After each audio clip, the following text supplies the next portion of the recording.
Qu'est-ce que la méditation? Pourquoi est-ce important? Que signifie méditer correctement? Quels résultats pouvons-nous atteindre avec la méditation? Pourriez-vous, s'il vous plaît, nous expliquer l'importance de la méditation? Pourquoi devrions-nous nous intéresser à la méditation? Il est nécessaire de savoir méditer. Que voulons-nous à travers la méditation? Nous tranquilliser. La tranquillité.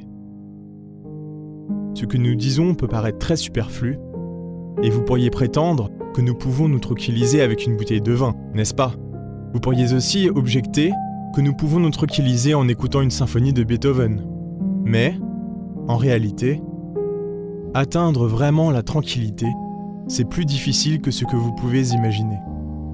C'est pourquoi aucune personne ne peut avoir la tranquillité mentale, avoir son mental en sainte paix, sans avoir éliminé toutes les pensées inutiles et futiles de son centre intellectuel. Aucune personne ne peut avoir la paix du cœur, sans avoir auparavant éliminé d'elle-même les émotions négatives et préjudiciables. Mais ne faisons-nous pas déjà l'expérience de la tranquillité, la paix de l'esprit, quand nous prenons une pause, dans quelque activité, l'esprit se détend naturellement et nous éprouvons de la paix? Normalement, le mental vit en agissant et en réagissant en permanence, selon les impacts du monde extérieur. Comparons cela à un lac, dans lequel nous jetons une pierre. Nous allons voir beaucoup d'ondes apparaître, qui vont du centre vers la périphérie. C'est la réaction de l'eau à l'impact du monde extérieur.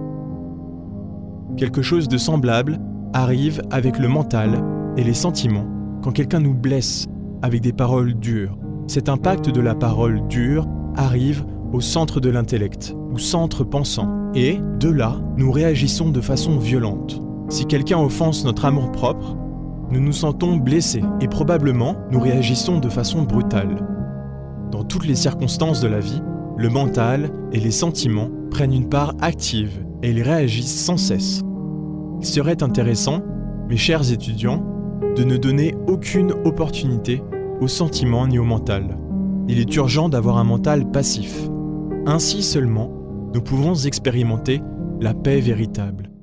Attendez une minute. Ce que vous dites est totalement différent de ce que j'ai entendu avant. Normalement, les gens parlent d'avoir un esprit actif. Et vous nous dites d'avoir un esprit passif.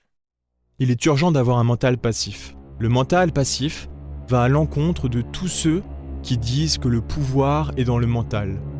Cependant, la forme négative du mental est la plus éloquente.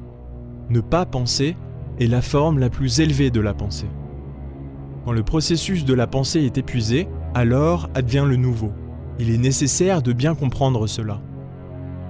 Un mental qui ne projette pas, un mental passif, mis au service de l'être, devient un instrument efficace, parce que le mental est fait pour être réceptif, pour servir d'instrument passif et non d'instrument actif. Le mental, en lui-même, est féminin. Nous ne devons permettre ni au mental, ni aux sentiments d'intervenir dans les diverses circonstances de notre existence.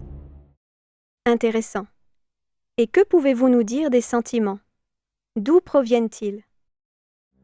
À travers mon investigation et expérience, j'ai pu vérifier qu'ils appartiennent à l'ego et qu'ils sont en intime relation avec le centre émotionnel inférieur. La thérapie que nous devons connaître à fond pour éviter n'importe quel déséquilibre intérieur avec des répercussions extérieures et de ne permettre au mental aucune sorte de réaction. Par exemple, si quelqu'un nous blesse, de ne pas permettre au mental de réagir. Si seulement quelqu'un pouvait blesser nos sentiments à tout instant pour que nous puissions nous entraîner beaucoup mieux. Plus on nous insulte, mieux c'est pour notre entraînement, parce qu'ainsi, nous avons plus d'opportunités de ne permettre ni au mental ni aux sentiments de réagir, c'est-à-dire de les empêcher d'intervenir ou d'interférer dans les diverses circonstances de notre vie. Oui, cela a du sens. Mais en quoi tout ceci est lié à notre conscience? Vous avez toujours dit que la conscience est l'énergie la plus importante que nous avons. Il est clair que l'état passif du mental, des sentiments et de la personnalité exige une terrible activité de la conscience. Cela nous indique que plus la conscience demeure active, meilleur c'est pour son éveil.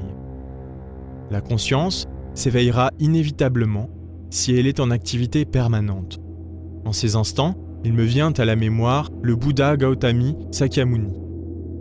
Un jour, le grand Bouddha était assis au pied d'un arbre, en profonde méditation, quand survint un fauteur de troubles qui essaya de le blesser avec de dures paroles. Le Bouddha continuait à méditer, mais l'insulteur continua à l'injurier, à l'insulter, à le blesser. Longtemps après, le Bouddha ouvrit les yeux et demanda à l'insulteur « Oh, mon frère, si quelqu'un t'apporte un cadeau et que toi, tu n'acceptes pas le cadeau, à qui appartient alors ce présent ?» L'insulteur répondit « Eh bien, à celui qui l'apporte, bien sûr. » Alors le Bouddha lui dit « Mon frère, emmène ton cadeau, je ne peux pas l'accepter. » Et il continua à méditer. Voilà une leçon aussi sublime que belle. Le Bouddha ne permit ni à son mental, ni à ses sentiments de réagir, parce que le Bouddha vivait pleinement éveillé, à l'intérieur de sa propre conscience, et il ne donnait aucune opportunité à son mental, ni à ses sentiments de réagir à aucun moment, dans aucune circonstance. Chers disciples, c'est ainsi que nous devons procéder. L'école est partout. Elle est à la maison, au bureau, à l'usine, dans l'entreprise, dans la rue, de partout et même dans le temple, avec les compagnons d'études, avec les enfants, avec les parents, avec l'épouse, les neveux, les nièces, les cousins, la famille, les amis, etc., etc. Tout gymnase psychologique nous est indispensable, aussi dur soit-il, aussi difficile nous semble-t-il. Tout le secret est de ne permettre ni au sentiment, ni au mental d'intervenir dans les questions pratiques de notre vie. Nous devons toujours permettre à la conscience que ce soit elle seule qui agisse, qui commande, qui travaille, qui parle, qui fasse et exécute toutes nos activités quotidiennes. De cette façon, nous nous préparons harmonieusement pour la méditation. Ainsi, nous devons bien préparer notre vie quotidienne pour réussir à entrer dans la méditation efficacement. Ce que nous cherchons est précisément de passer au-delà du mental et des sentiments. Et c'est possible si nous nous sommes entraînés intensivement dans la vie pratique, dans notre vie quotidienne, à ces fins merveilleuses. Pendant la méditation, nous devons désembouteiller l'essence, la Buddhata, la partie la plus digne, la plus décente, la meilleure que nous ayons à l'intérieur. Précisément, cette essence, ou Buddhata, se trouve emprisonnée parmi les éléments inhumains, parmi cet ensemble d'agrégats psychologiques qui constituent le moi même, le soi même, l'ego. Il n'est pas possible d'expérimenter le réel, la vérité, ce qui, certes, nous intéresse tous, si nous ne réussissons pas à sortir l'essence de l'ego. Alors, nous ne pourrons pas expérimenter le réel. Nous vivrons toujours dans le monde des rêves, dans les centres intellectuels, instinctifs, émotionnels, moteurs ou sexuels. Mais, en tout état de cause, nous ne serons pas en mesure de nous échapper et d'expérimenter la vérité. Le grand Kabir Jésus a dit « Connaissez la vérité et elle vous rendra libre ». La vérité n'est pas une question de théorie, n'est pas une question de croire ou de ne pas croire, ni non plus une affaire de concept et d'opinion. Par exemple, on peut se faire une idée par rapport au soleil, et cette idée peut même arriver à être éblouissante, et peut même se rapprocher de ce qu'est réellement le soleil. Mais elle ne sera jamais le soleil. De la même manière, nous pourrions avoir un certain nombre d'idées sur la vérité, mais ne jamais atteindre cette vérité. Quand Jésus-Christ a été interrogé sur la vérité, il garda le silence. Quand on posa la même question au Bouddha Gautama Sakyamuni, il tourna le dos et s'en alla. La vérité ne peut être définie avec des paroles. N'importe qui, par exemple, peut avoir une grande extase quand le soleil est sur le point de se cacher parmi les splendeurs dorées d'une chaîne de montagnes et essayer de communiquer cette expérience mystique à une autre personne.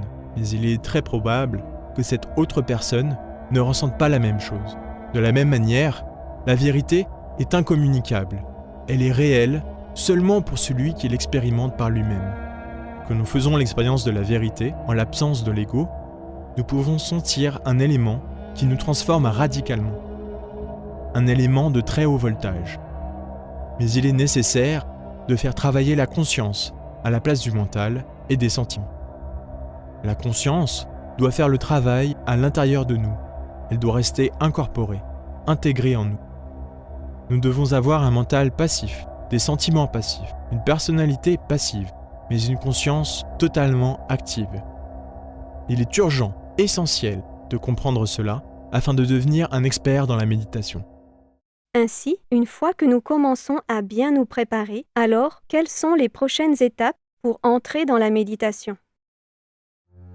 Si nous voulons appréhender le réel, si nous voulons expérimenter la vérité, si nous voulons ressentir dans notre psyché cet élément qui nous transforme radicalement, nous avons besoin de la quiétude et du silence du mental. Il ne s'agit pas de mettre le mental en blanc. Ce qu'il faut, c'est arriver à la quiétude et au silence du mental. Et cela est différent. Quand le processus de la pensée est épuisé, le mental reste tranquille et en silence. Et alors, advient le nouveau. Il ne s'agit pas de combattre les pensées qui arrivent au mental pour que le mental reste tranquille. Non.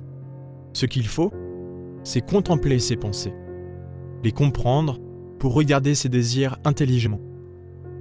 Regarder et comprendre tous les souvenirs qui arrivent au mental.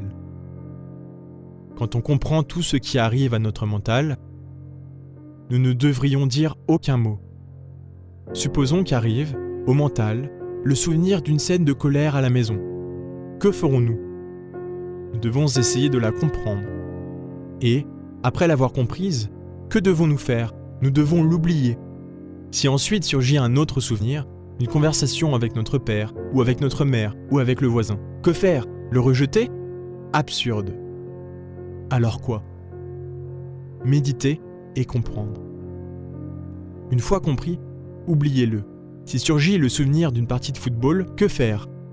Le rejeter? Non. Je le répète. Comprendre la futilité de cela, la vanité de ce souvenir, une fois compris à fond, oubliez-le. Ainsi, de cette façon, tout ce défilé de pensées, de désirs, de sentiments, de souvenirs, etc. aura un commencement et une fin. Quand ce ruban de souvenirs, de désirs, de pensées, d'émotions, etc. sera terminé, le mental restera tranquille et en silence. Alors, adviendra le nouveau. Que se passe-t-il s'il n'arrive rien? C'est simple. Nous ne sommes pas arrivés à la quiétude absolue dans tous les niveaux du mental. Alors, il ne nous reste plus d'autre remède que de descendre, jusqu'à des niveaux plus profonds, jusqu'à ce que nous atteignions le 49e niveau. Si nous réussissons, si nous parvenons à ce que chacun des 49 niveaux nous obéisse, alors le mental restera tranquille et en silence. Le résultat sera que l'essence se désembouteillera de l'intellect pour expérimenter cela, qui nous transforme radicalement. Le nouveau, le réel. Pourriez-vous, s'il vous plaît, nous donner l'explication de cet élément qui peut nous transformer radicalement? Quelle est l'expérience du samadhi ou du réel, ou ce que les gens appellent aussi vide illuminateur? Le vide est très difficile à expliquer, parce qu'il est indéfinissable et indescriptible. Le vide est un état d'absence absolue du moi pluralisé. C'est seulement à l'absence absolue du moi que nous pouvons expérimenter le réel. Cela qui n'appartient pas au temps. Le vide illuminateur n'est pas le néant. Le vide est la vie libre en son mouvement. Le vide est ce qui a toujours été et ce qui toujours sera. Le vide est au-delà du temps et au-delà de l'éternité. Je me vois dans l'obligation de raconter ce que j'ai pu vérifier par moi-même et de façon directe à ce sujet. Quand la seconde sous-race de notre actuelle grande race aryenne a fleuri dans la Chine ancienne, j'étais réincarné là-bas. Je m'appelais alors Shu Li. Évidemment, j'étais membre de la dynastie Shu. Alors, de cette existence, je devins membre actif de l'ordre du dragon jaune.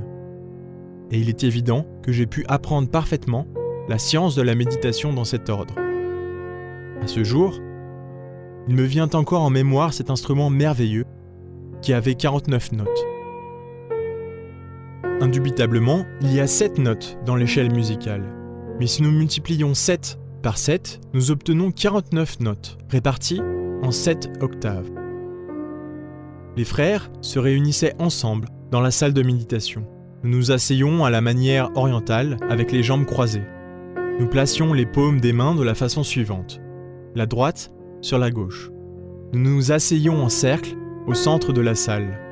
Nous fermions les yeux et ensuite, nous prêtions une grande attention à la musique qu'un certain frère offrait au cosmos et à nous-mêmes. Lorsque l'artiste faisait vibrer la première note, qui était un Do, nous nous concentrions sur elle. Quand il faisait vibrer la note suivante, Ré, la concentration se faisait plus profonde. Nous luttions avec les divers éléments subjectifs que nous portons à l'intérieur de nous. Nous voulions les récriminer, leur faire voir la nécessité de garder un silence absolu. Il est bon de vous rappeler, chers frères, que ces éléments indésirables constituent l'ego, le moi-même, le soi-même. Ce sont des entités perverses qui personnifient nos erreurs. Lorsque vibrait la note Mi, nous pénétrions dans la troisième zone du subconscient et nous nous trouvions face à la multiplicité de ces divers agrégats psychiques qui s'agitent de façon désordonnée à l'intérieur de nous et qui empêchent la quiétude et le silence du mental. Nous les récriminions, nous tentions de les comprendre, bâillonner tous ces démons du désir que l'on porte à l'intérieur de nous n'est pas si facile. Mais avec de la patience, nous y parvenions. Nous poursuivions avec le même effort dans une octave plus élevée. Et, peu à peu, en nous confrontant aux divers éléments inhumains que nous portions à l'intérieur de nous, nous réussissions enfin à les bâillonner tous dans les 49 niveaux du subconscient. Alors, le mental restait tranquille et dans le plus profond silence. En ces instants, l'essence, l'âme, ce que nous avons de plus pur à l'intérieur de nous, s'échappait pour expérimenter le réel. Ainsi, nous pénétrions dans le vide illuminateur. Alors que nous nous trouvions ainsi, nous pouvions écouter la voix du Père qui est en secret. Indubitablement, dans cet état, nous nous trouvions dans ce que l'on pourrait appeler le ravissement ou l'extase. La personnalité restait à l'état passif, assise là-bas dans la salle de méditation. Quand le samadhi s'achevait, nous retournions à l'intérieur du corps, en conservant le souvenir de tout ce que nous avions vu et entendu. Un jour quelconque, peu importe lequel, me trouvant dans le vide illuminateur, j'ai expérimenté l'unité de la vie, libre dans son mouvement. Alors, j'étais la fleur, j'étais la rivière cristalline qui coule sur son lit de rocher, en chantant avec son langage délicieux.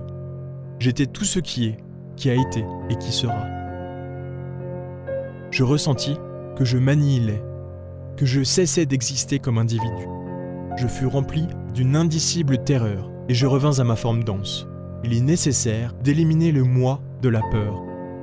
Et ce moi se dissout strictement avec le pouvoir de la divine mère Kundalini Shakti. D'abord, il faut l'analyser, le comprendre et plus tard invoquer Devi Kundalini, notre divine mère cosmique particulière, pour qu'elle désintègre le moi de la peur. La vérité ne peut pas être décrite, elle ne peut pas être expliquée. Chacun doit l'expérimenter par lui-même, au travers de la technique de la méditation. Dans le vide illuminateur, nous expérimentons la vérité. Ceci est un élément qui nous transforme radicalement. Il faut persévérer, il faut être tenace. Il faut évidemment arriver à cette expérience à travers différents degrés. Le dévot ressentira chaque fois plus l'impulsion intime de l'être. Il aura diverses expériences, plus ou moins lucides, et, finalement, un jour arrivera où il aura la plus belle des expériences, l'expérience directe de la grande réalité. Alors, il recevra le Tao. La persévérance est indispensable. Chaque jour, il faut travailler à fond jusqu'à obtenir le triomphe total. L'expérience de la vérité à travers la méditation est extraordinaire. Après avoir expérimenté la vérité, nous nous sentons de la force pour persévérer dans le travail sur nous-mêmes. Lorsque quelqu'un a vraiment vécu une telle expérience mystique, c'est différent. Rien ne peut l'arrêter dans son désir pour la libération. Il travaillera intensivement sur lui-même pour obtenir vraiment un changement radical, total et définitif. Le pauvre animal intellectuel, erronément appelé homme, est faible par nature. Il se trouve placé dans une situation totalement désavantageuse. L'ego est trop fort et la personnalité terriblement faible. Laissé ainsi, seul, à peine peut-il marcher. Il a besoin de quelque chose qui l'encourage à travailler. Il a besoin de soutien interne. Cela n'est possible qu'au moyen de la méditation. Y a-t-il un moment approprié pour méditer? Ou peut-on le faire n'importe quand? Il faut pratiquer tous les jours. À quelle heure? Chaque fois que nous ressentons l'envie de le faire. Plus spécialement, lorsque nous ressentons du sommeil. La méditation sans sommeil endommage le cerveau. On doit toujours utiliser le sommeil, en combinaison avec la technique de la méditation. Mais un sommeil contrôlé, un sommeil volontaire. Pendant la méditation, nous devons garder nos paupières fermées, combiner le sommeil avec la méditation en proportions harmonieuses. N'oubliez jamais la loi de la balance. Vous avez besoin réellement de 50% de sommeil et de 50% de méditation. Si nous mettons plus de sommeil que de méditation, nous tombons dans l'inconscience.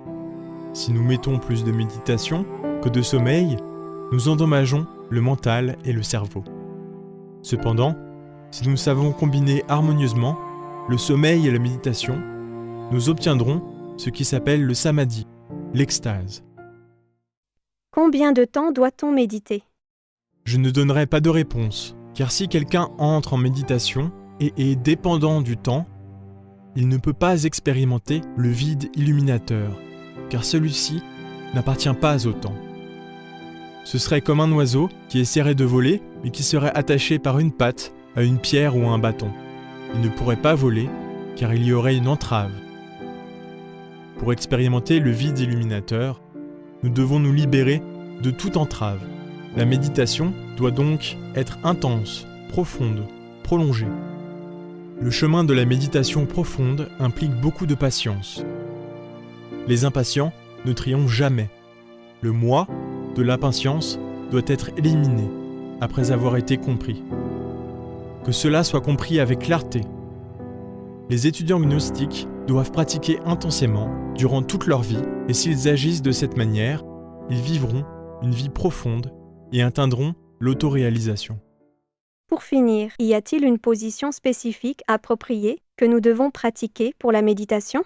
En Orient, on met beaucoup l'accent sur la position de Padmasana, avec les jambes croisées, mais en Orient, tous ne méditent pas avec les jambes croisées.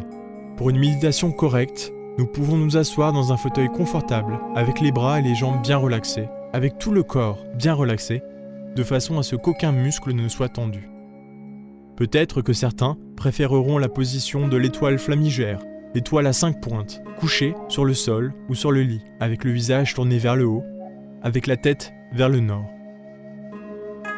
Une autre position que l'on peut prendre est celle de l'homme mort. Vous devez alors ressembler à un cadavre. Les talons se touchent et les pointes des pieds s'ouvrent en forme d'éventail. Les bras du cadavre sont étendus le long du corps. Chaque personne est différente. Et la seule chose à faire est de trouver la position la plus confortable, en oubliant toute règle, tout type d'asana ou système. Néanmoins, la position devra permettre au corps d'être confortable. C'est évident. L'important est d'être à l'aise pour faire une bonne méditation.